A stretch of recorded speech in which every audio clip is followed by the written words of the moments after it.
Hi, friends. Hi, family. This is Stephanie speaking.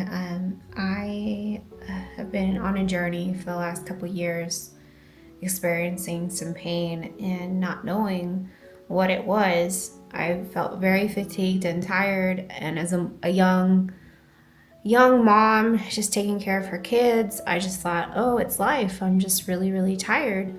I'm not really thinking anything of it. A little bit later, maybe like a year and a half ago, I started experiencing some GI pain, especially when traveling.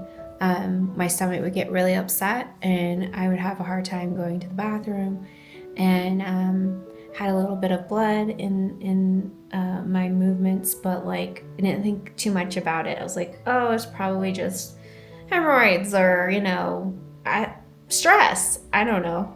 So I kind of just kept pushing it off, thinking, oh, it's no big deal. But the pain started getting worse and worse.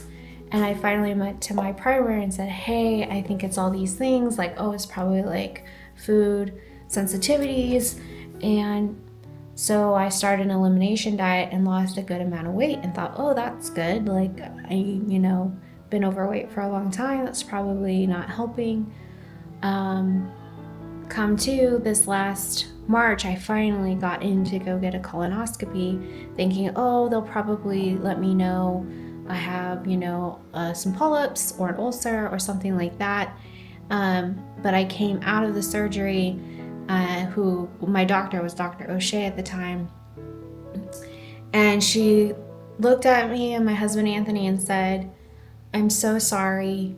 We found what the issue is. You have a large tumor in your colon and it's causing issues for you to use the restroom, and that's the pain that you're experiencing.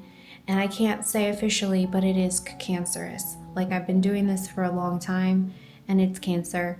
And I remember looking at her like kind of in denial and shock of like, it's not bread. Like, it's not food sensitivities. Like, what? And I started crying because she started talking about cancer treatment and different, things that we might have to experience. And I just was in complete shock. And my husband and I ran into our car and we're just bawling for a good, hour trying to process the news.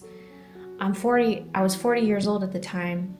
And to think, what? I'm 40, I'm young. Like, this doesn't make any sense. Like, I've been pretty healthy besides, the last couple years, like struggling with this issue of pain. I just could not comprehend.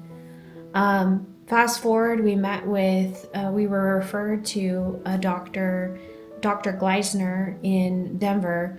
Dr. O'Shea was adamant that this surgeon was someone that she would trust her family members with, and that she was cutting edge for colorectal cancer. And so we got an appointment with her quarterback, Dr. Frederick. We met with him and he said,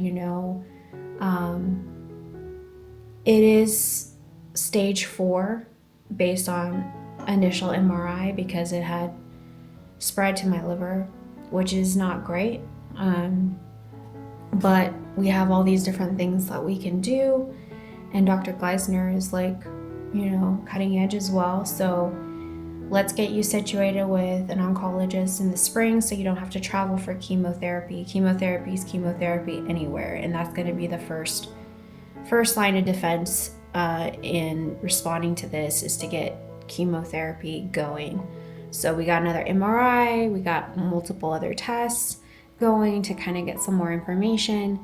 And we met with Dr. Lee in the Springs, and it was really, really a bit deflating to our wings because Dr. Lee was very somber, very like, I'm so sorry. Like, it just was not very hopeful meeting with Dr. Lee. He was very caring and empathetic.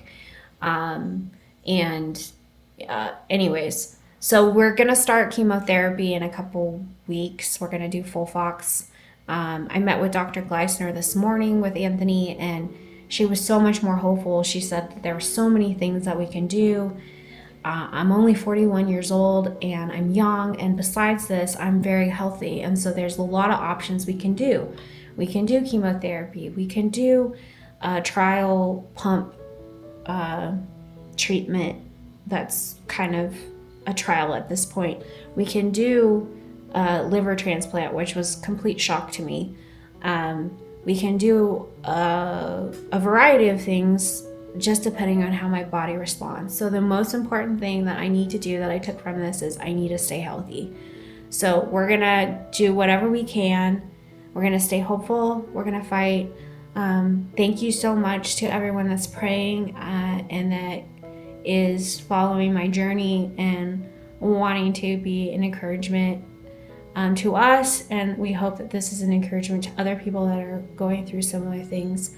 But if you'd like to continue following my journey, just thank you and follow us for more updates on what's going on and how things are progressing. So for now, I'm going to continue to stay hopeful and trust God that He has a plan in place for our good, and He will be faithful.